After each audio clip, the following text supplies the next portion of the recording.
नमस्कार, Sridevi classes YouTube channel पर एक बार फिर आपका स्वागत है। हमारी स्ट्रीट लाइटिंग डिजाइन की इस चौथी लर्निंग वीडियो में आज जानते हैं स्ट्रीट लाइटिंग पोल की स्ट्रक्चरल, ऑप्टिकल और इलेक्ट्रिकल डिजाइन को डिटेल से किस तरह से संरचनागत एक पोल को इरेक्ट किया जाता है, उसमें क्या ऑप्टिकल प्रोविजन किए जाते हैं और जो इलेक्ट्रिक कनेक्शंस हैं, वायरिंग है, कंट्रोल है, वो किस तरह से डिजाइन किया जाता है। आज की इस लर्निंग वीडियो में अच्छी मेंटेनेंस प्रैक्टिसेस के बारे में भी जानेंगे जो म्युनिसिपल कॉर्पोरेशंस इस्तेमाल करके न केवल एनर्जी कंजर्वेशन और एनर्जी एफिशिएंसीज को अचीव कर सकती हैं, बल्कि वो लाइटिंग आउटपुट रिजल्ट्स को भी इंप्रूव कर सकती हैं। शुरू करते हैं। एक अच्छी तरह से डिजाइन किया हुआ ऊर्जा दक्ष स्ट्रीट लाइटिंग का संयोजन है वो रात्रिकालीन समय में यातायात को उपयोग करने वाले लोगों के लिए बेहतरीन दृश्य प्रभाव, अच्छी विजुअलिटी बनाएगा ताकि यातायात है वो सुरक्षित, आरामदायक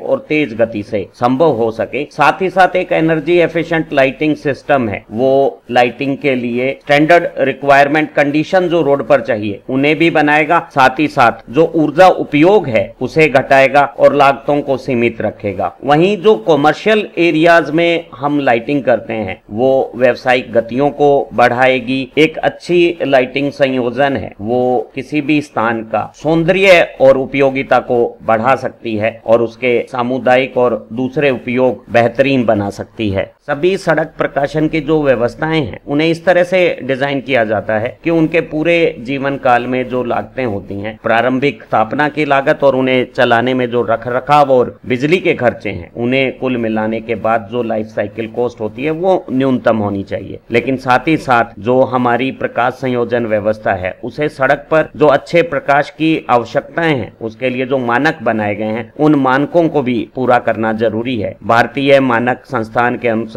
हमारी सड़कों की 4 टाइपें महत्वपूर्ण हैं, जिनमें A1 और A2 वो सड़कें हैं जिनमें मेन रोड और जो सबसे महत्वपूर्ण ट्रैफिक रूट्स हैं वो आते हैं। जैसे A1 ऐसे एक्सप्रेस वे हो सकते हैं जिन्हें बहुत तेज ट्रैफिक का संचालन करना है और ऐसे तेज ट्रैफिक वाले महत्वपूर्ण रोड्स पर हमें जो सड़क पर औसत इल्यूमिनेशन का स्तर है वो भी काफी अच्छा 30 लक्स जैसा चाहिएगा। साथ ही साथ जो हमारी यूनिफॉर्मिटी की रिक्वायरमेंट है, सड़क के आर पार और सड़क के अनुदेश U0 और U0 उनके मान भी अच्छे रखने होंगे। तो ऐसे दोनों सड़कों के लिए, चाहे वो एक्सप्रेस हाईवे हो या शहरों को जोड़ने वाली मेन रोड्स हो जिनमें सभी तरह का ट्रैफिक तेज और धीमा हो सकता है, वहां इल्यूमिनेशन का स्तर अच्छा है। जहां मेन रोड्स पे, शहरों पे हमें 15 लक्स से भी ज्यादा एवरेज इल्यूमिनेशन का लेवल चाहिए और यूनिफॉर्मिटी की रिक्वायरमेंट सड़क के आर पार और सड़क के अनुदेश क्रमशः 0.4 और 0.33 चाहिए। और ऐसी महत्वपूर्ण सड़कों पे हम जो स्ट्रीट लाइट है उसे सड़क से 9 से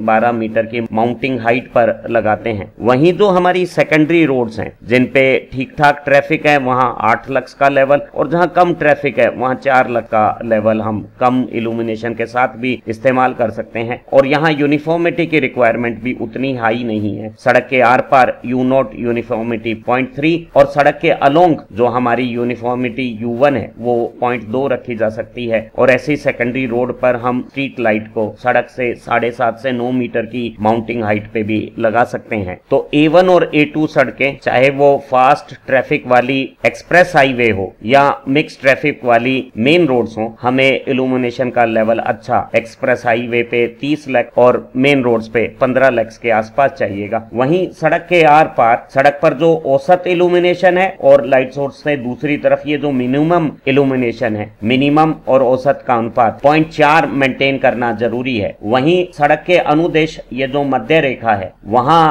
मैक्सिमम और मिनिमम के अनुपात में 3 गुना से ज्यादा अंतर नहीं होना चाहिए। तो ऐसी सड़कों पे जो हमारी प्राइमरी महत्वपूर्ण सड़कें हैं उन पे प्रदीपन का स्तर भी अच्छा है और यूनिफॉर्मिटी भी ज्यादा बेहतरीन हम मेंटेन करते हैं और स्ट्रीट लाइट पे लंबे पोल इस्तेमाल करते हुए लैंप की माउंटिंग हाइट भी अच्छी रखी जाती है। वहीं जो सेकेंडरी रोड्स हैं उन पे हम स्ट्रीट लाइट को 7.5 से 9 मीटर की माउंटिंग हाइट पे लगाते हुए इल्यूमिनेशन का स्तर अगर ठीक ठाक ट्रैफिक है तो 8 लक्स और कम ट्रैफिक है तो 4 लक्स जैसा कम भी रख सकते हैं। और यहाँ सड़क के आर पार औसत और न्यूनतम में अनुपात सड़क पर लाइट सोर्स से सदूर दूर मिनिमम और औसत का अनुपात 0.3 रखा जा सकता है और सड़क के अनुदेश मिनिमम और मैक्सिमम में अनुपात 0.2 रखा जा सकता है। तो सेकेंडरी रोड पे न केवल इल्यूमिनेशन कम है, हमारी यूनिफॉर्मिटी की रिक्वायरमेंट भी उतनी सख्त नहीं है। तो हम खंभों को माउंटिंग हाइट से 4 से 7 गुना रख के पोल पोस्ट की संख्या घटा के ऐसी लाइटिंग व्यवस्था को इकोनॉमिक और एज पर रिक्वायरमेंट बना सकते हैं। हमारी महत्वपूर्ण सड़कें, एक्सप्रेस हाईवे और मेन रोड्स पे इल्यूमिनेशन का लेवल भी 30 लक्स या 15 लक्स ज्यादा है और सड़क के आर पार एवरेज से मिनिमम 40% से कम नहीं होना चाहिए और सड़क के अनुदिश चलते हुए मिनिमम और मैक्सिमम का अनुपात 0.33 से कम नहीं होना चाहिए। तो इनमें इल्यूमिनेशन भी ज्यादा बनाना है और यूनिफॉर्मिटी की रिक्वायरमेंट भी ज्यादा है। तो हम पोल की माउंटिंग हाइट के साथ जो दो पोल के बीच में स्पेसिंग है वो लगभग 3 गुना रखते हैं। वहीं जो सेकेंडरी रोड्स हैं जहां ट्रैफिक अगर कंसिडरेबल है तो 8 लक्स और ट्रैफिक कम है तो 4 लक्स जैसा इल्यूमिनेशन चाहिए और सड़क के आर पार U0 जो हमारी यूनिफॉर्मिटी है मिनिमम और एवरेज का रेशो वो 0.3 रखा जा सकता है और सड़क के अनुदिश मिनिमम और मैक्सिमम का रेशो 0.2 रखा जा सकता है, अर्थात मिनिमम इल्यूमिनेशन मैक्सिमम का 1/5 भी स्वीकार है। तो ऐसी स्थितियों में हम माउंटिंग हाइट से 4 से 7 गुना दो पोल के बीच में स्पेसिंग रख सकते हैं। तो हमें जो पोल की हाइट और स्पेसिंग है वो सड़क पर जो रिक्वायर्ड रिकमेंडेड इल्यूमिनेशन का लेवल है और यूनिफॉर्मिटी की रिक्वायरमेंट है वो मेंटेन कर देता है, लेकिन साथ ही साथ हम एक अच्छी डिजाइन में पोल की संख्याओं को भी कम रखेंगे ताकि हमारी इनिशियल कॉस्ट और बाद में रनिंग कॉस्ट में एनर्जी की रिक्वायरमेंट और मेंटेनेंस कॉस्ट भी कम रहे। एक लुमिनरी प्रकाश स्रोत वो संपूर्ण इकाई है जिसमें लैंप को सड़क के सापेक्ष पोल के साथ इस ओवरहैंग क्रॉस आर्म्स के साथ सही व्यवस्थित किया जाता है। प्रकाश स्रोत को खुले वातावरण की स्थितियों में सभी तरह के बचाव प्रदान किए जाते हैं और जो प्रकाश स्रोत से प्रकाश उत्पन्न होता है उसे सड़क पर सही तरह से वितरण करने की भी व्यवस्थाएं इस पूरी लुमिनरी सिस्टम में होती है। लुमिनरी में लैंप के पीछे जो रिफ्लेक्टर लगे हुए हैं, आगे जो रिफ्रैक्टर लगे होते हैं और ये जो पूरी हाउसिंग है वो प्रकाश व्यवस्था की जो ल्यूमिनस एफिशिएंसी है सड़क पर उसे बेहतरीन बनाती है, सड़क पर आवश्यक प्रदीपन का स्तर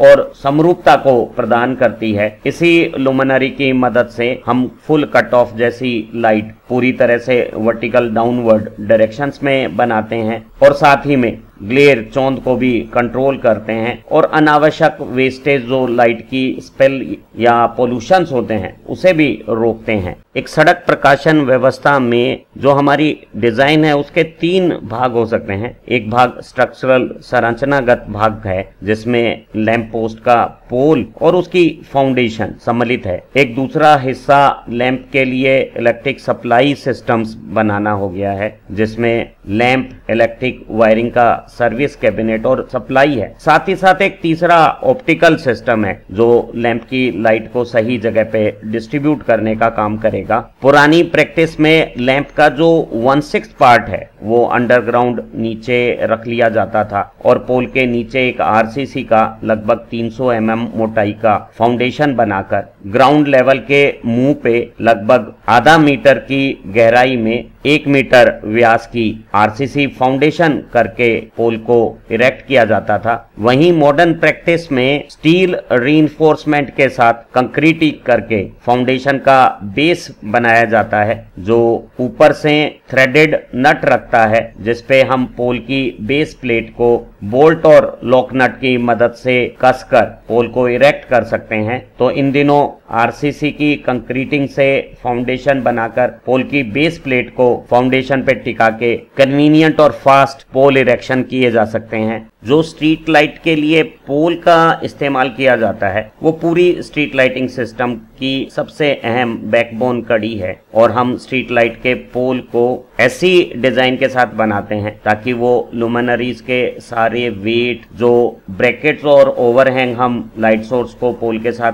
कनेक्ट करने के लिए इस्तेमाल करते हैं। दूसरी जो डेकोरेशन लगाई गई है, जो साइन बोर्ड और होर्डिंग भी पोल पे लगाए जा सकते हैं, साथ ही साथ जो दूसरे इक्विपमेंट लाइटिंग कंट्रोल और लुमिनरीज की फिक्सिंग के लिए हम लगाते हैं, उन सब के वजन के साथ साथ जो इफेक्टिव प्रोजेक्टेड एरिया बनता है उस पर सबसे तेज गति की हवा जो दबाव बनाती है उन सब को सहने योग्य बनाते हैं। और जो हमारे स्ट्रीट लाइट के पोल्स हैं वो इस तरह की लेंथ में अवेलेबल होते हैं कि सड़क से स्ट्रीट लाइट की जो माउंटिंग हाइट है वो न्यूनतम 5 मीटर से लेके ऊपर में 12 मीटर तक हम अलग अलग डिजाइन की क्रॉस आर्म्स और ओवरहैंग के साथ डिजाइन कर सकते हैं। माइल्ड स्टील की 0.3 mm या ज्यादा मोटाई की चद्दर से जो ट्यूबुलर सेक्शंस बनते हैं उन्हें हॉट डिपिंग से गैल्वेनाइज्ड करके और स्वेज्ड इंसर्शन प्रकार के जो ट्यूबुलर पोल्स बनते हैं वो स्ट्रीट लाइट के लिए आज भी सबसे प्रचलित पोल स्ट्रक्चर है, जिसमें सबसे ज्यादा डायमीटर के पोल को नीचे फाउंडेशन में, बीच की डायमीटर को उसके ऊपर और सबसे कम डायमीटर को सबसे ऊपर एक के अंदर एक कुछ हिस्सा इंसर्ट करके और वेल्ड करके बनाने की जो तरीके हैं, वैसे लाइट पोल्स में मेंटेनेंस की रिक्वायरमेंट कम है, इनकी लंबी जीवन काल हो सकती हैं और इन दिनों हम ऑक्टागनल शेप में अष्टभुज रूप में भी जो नीचे से अधिक सेक्शन का है और ऊपर सकड़ा हो जाता है, इस तरह के पोल भी इस्तेमाल कर रहे हैं जो दिखने में स्लीक और ज्यादा एलिजेंट हैं, पसंद किए जाते हैं और इनका जो सौंदर्य बोध है, एस्थेटिक अपील है वो भी बेहतरीन है। और चाहे ट्यूबुलर पोल हो या ऑक्टागन पोल हो, इसमें एक 16 से 25 mm मोटाई की आधा मीटर बाई आधा मीटर सेक्शन की एक बेस प्लेट वेल्ड कर दी जाती है और ये बेस प्लेट इन 4 होल्स के थ्रू फाउंडेशन के बोल्ट्स के साथ नटों की मदद से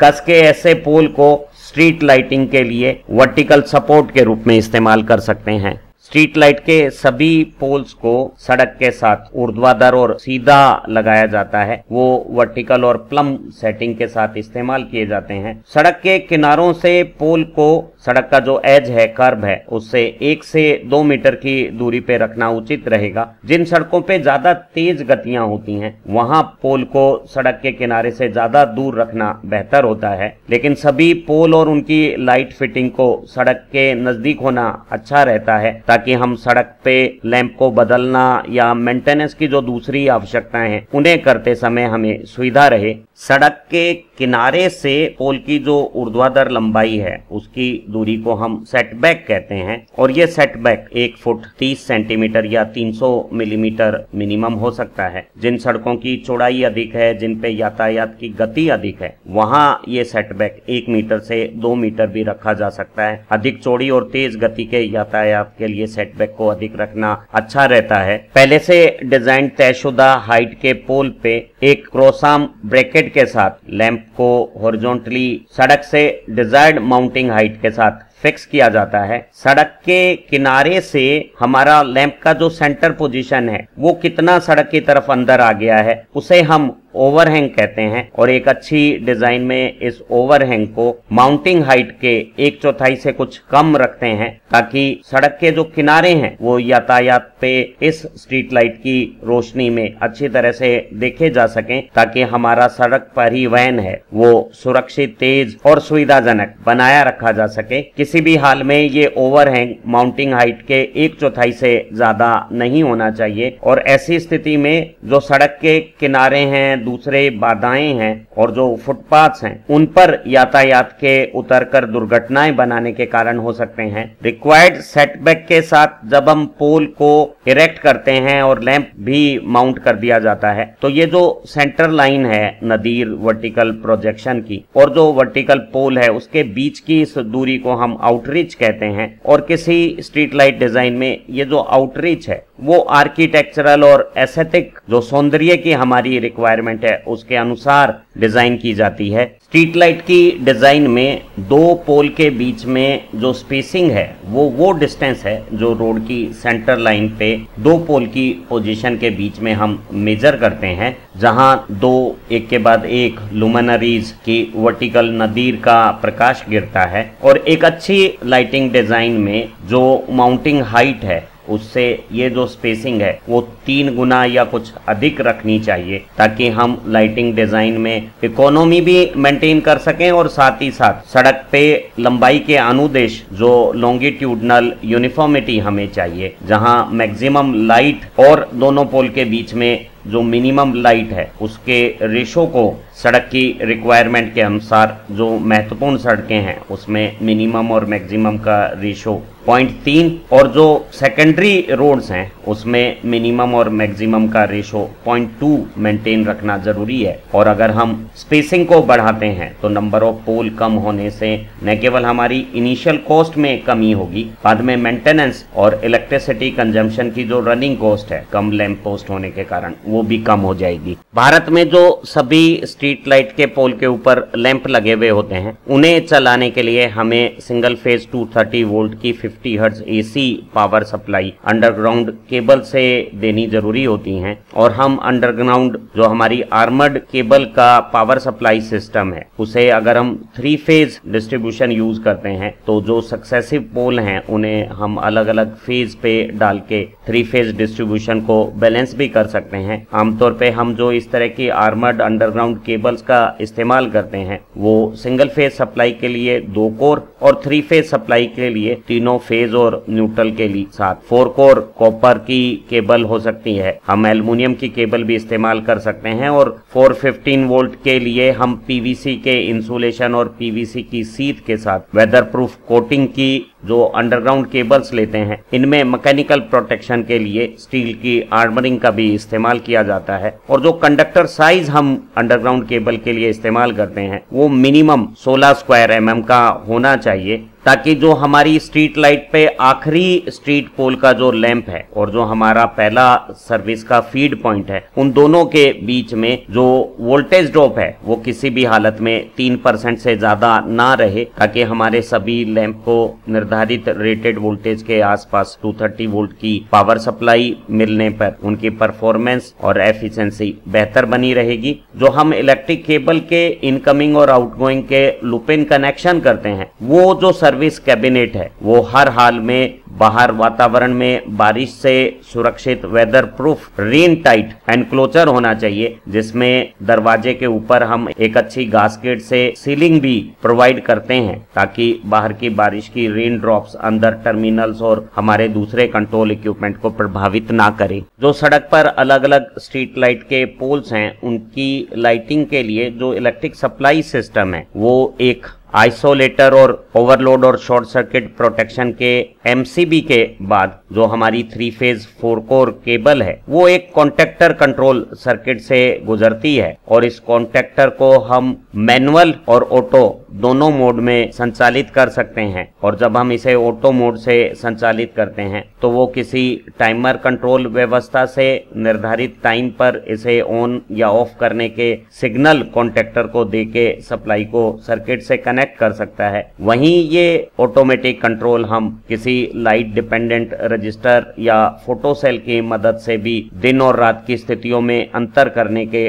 अनुसार कॉन्टेक्टर को चलाने के लिए इस्तेमाल कर सकते हैं। और इस ऑटो कंट्रोल से हमारा कॉन्टेक्टर ऑन या ऑफ होके मॉड्यूलर के सर्किट ब्रेकर जिसमें स्विचिंग और ओवरलोड शॉर्ट सर्किट दोनों प्रोविजंस हैं या फिर एक आइसोलेटर और एमसीबी के कॉम्बिनेशन के बाद कॉन्टेक्टर से कंट्रोल होके अलग अलग लैंप पोस्ट पर जाता है। और जब हम इस 3 फेज सप्लाई को अलग अलग लैंप पोस्ट से कनेक्ट करते हैं तो एक फेज से एक लाइट, दूसरे फेज से दूसरी लाइट और तीसरे फेज से तीसरी लाइट क्रम से चलाते जाते हैं और सभी के न्यूट्रल को हमारी जो कॉमन न्यूट्रल लाइन है उससे कनेक्ट कर देते हैं। और हमारा इस तरह का ये जो ऑटोमेटिक टाइमर या लाइट इंटेंसिटी के साथ एलडीआर या फोटो सेल का कंट्रोल है वो इस कॉन्टेक्टर को ऑन और ऑफ के ऑपरेशन परफॉर्म करने को कहेगा। और जो मॉडर्न लाइटिंग कंट्रोल है वो ऑटोमेटिकली रात्रि की स्थिति में जब साएं होती हैं और सूरज ढलता है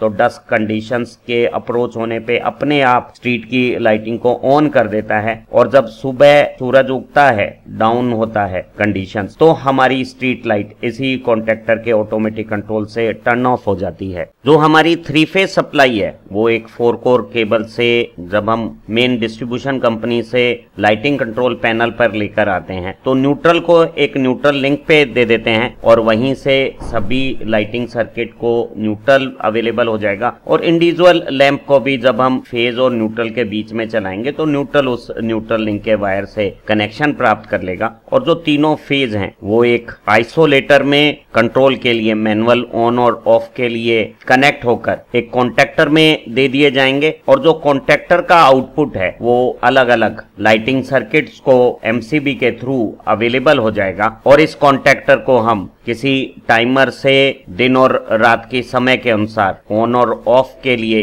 कंट्रोल कर सकते हैं। और हम इस तरह के कॉन्टेक्टर को ऑटोमेटिक जो लाइट की इंटेंसिटी से चलने वाले एलडीआर या फोटो सेल सेंसर्स हैं उनके द्वारा भी कंट्रोल कर सकते हैं। एक सामान्य लाइटिंग सिस्टम्स में ऐसे जो हमारे आइसोलेटर्स हैं वो 3 फेज में 40 एम्पियर और 63 एम्पियर कैपेसिटीज के हो सकते हैं। अगर स्ट्रीट लाइट ज्यादा पावर कंजम्पशन की हैं और लंबाई में लाइट सोर्स को रखती हैं तो हम 63 या 100 एम्पियर की मॉड्यूलर के सर्किट ब्रेकर को भी मेन स्विच के बतौर इस्तेमाल कर सकते हैं, और कोरस्पॉन्डिंग रेटिंग के कॉन्टेक्टर का इस्तेमाल कर सकते हैं। और ये जो इंडिविजुअल सर्किट्स हैं वो डिपेंडिंग अपॉन स्ट्रीट लाइट का लोड 25 एम्पियर, 32 एम्पियर या 40 एम्पियर की एमसीबी से कंट्रोल हो सकते हैं। और सभी सर्किट में ऑटोमेटिक कॉन्टेक्टर की मदद से रात्रि के समय लैंप को ऑन करने और दिन के समय लैंप को ऑफ करने की इलेक्ट्रिक सप्लाई की कनेक्टिविटी स्वचालित तरीके से बनाई जा सकती है। किसी भी अच्छे शहर में कुल लाइटिंग लोड का 20 से 40% लाइटिंग लोड स्ट्रीट लाइटिंग हो सकता है, और इसीलिए उन शहरों के जो म्युनिसिपल कॉरपोरेशंस हैं उनके मंथली बजट का एक बड़ा हिस्सा स्ट्रीट लाइटिंग के ऑपरेशन, मेंटेनेंस और नए इरेक्शन की कॉस्ट हो सकती हैं। और जो सामान्य कारण है जिसमें किसी म्युनिसिपल कॉरपोरेशन को स्ट्रीट लाइटिंग सिस्टम में इनएफिशिएंसी के कारण ज्यादा खर्चों का सामना करना पड़ता है, उन्हें हम यूं लिस्ट कर सकते हैं। अगर किसी डिजाइन में हम एनर्जी एफिशिएंट एलईडी या सोडियम वेपर लैंप की बजाय इनएफिशिएंट लुमिनरीज का इस्तेमाल करते हैं, उनका चयन करते हैं, तो हमारी लाइटिंग इंस्टॉलेशंस की रनिंग कॉस्ट बढ़ जाती है। अगर हमने लाइटिंग इंस्टॉलेशन को घटिया तरीके से डिजाइन किया है, उनकी इंस्टॉलेशन सही तरीके से नहीं की गई है, तो हमारा स्ट्रीट लाइटिंग सिस्टम इनएफिशिएंट हो जाएगा, उसमें वेस्टेज और लाइट के पोल्यूशंस ज्यादा हो जाएंगे, ओवर डिजाइन से खर्चे बढ़ सकते हैं। और अगर हमारी ऑपरेशन और मेंटेनेंस की जो प्रैक्टिसेस हैं वो अगर अच्छी नहीं हुई, वो अगर बुरी हैं, तब भी हमारी म्युनिसिपल कॉरपोरेशन की स्ट्रीट लाइटिंग सिस्टम में इनएफिशिएंसीज आ जाएंगी और उसके खर्चे बढ़ जाएंगे। तो अगर हमें किसी स्ट्रीट लाइट सिस्टम में ऊर्जा की खपत को सीमित करना है, उसे घटाना है, तो निश्चित रूप से हमें अच्छी मेंटेनेंस प्रैक्टिस को इस्तेमाल करना जरूरी है। और इस हेतु हमें जितने भी स्ट्रीट लाइट में डिफेक्टिव, पुरानी एज किए हुए, जिनमें लैंप ल्यूमन में अच्छा डिप्रिसिएशन हो गया है, उन्हें उनकी यूजफुल लाइफ खत्म मानते हुए रिप्लेस कर देना चाहिए। और इसी तरह से जो खराब हुई हमारी एक्सेसरीज हैं, वायर्स हैं, उनको भी समय समय पे रिप्लेस कर देना चाहिए। हमारी स्ट्रीट लाइट का जो केबल सिस्टम है उसमें अगर किसी तरह की फॉल्ट्स जनरेट हो गई हैं तो उन्हें जल्दी से सुधारना जरूरी है, क्योंकि फॉल्ट में जो लीकेज करंट और शॉर्ट सर्किट के करंट्स आते हैं वो हमारी एनर्जी कंजम्पशन को बढ़ा देते हैं। मेंटेनेंस के दौरान एक पोल से दूसरे पोल के बीच में हम केबल्स को लूप इन करते हैं, और वो जो लूप इन जॉइंट्स हैं उन्हें टर्मिनल्स में लग्स और प्रॉपर क्लैंपिंग के साथ लगाना चाहिए, क्योंकि ढीले इस तरह के कॉन्टेक्ट्स में वोल्टेज ड्रॉप्स होंगी, पावर लॉस होंगे और मेंटेनेंस की भी प्रॉब्लम्स हो सकती हैं। और हमारी लूज कॉन्टेक्ट्स पे ओवरहीटिंग से, कंट्रोल सर्किटरी में भी ओवरहीटिंग से डैमेजेस और इंसुलेशन फेलर्स हो सकते हैं। हमें सभी जो सर्विस कैबिनेट हैं, फ्यूज बॉक्स हैं, उनमें सभी लूज कनेक्शंस को अवॉइड करना चाहिए और रेगुलर मेंटेनेंस से उन्हें ध्यान रखकर ठीक प्रकार से कनेक्ट कर लेना चाहिए। हमें लुमिनरीज के कवर और दूसरी जो रिफ्लेक्टर और रिफ्रैक्शन एक्सेसरीज हैं उन्हें रेगुलर क्लीन रखना चाहिए। उन्हें सभी तरह की डस्ट, डर्ट डिपोजिशन से मुक्त अगर हम रखेंगे तो हमारी लुमिनरीज की ज्यादा लाइट आउटपुट यूनिफॉर्मली सड़क पर बेहतर तरीके से आएगी और हमारी परफॉर्मेंस बेहतर बनेगी। हम एक भारी मात्रा में ऊर्जा की जो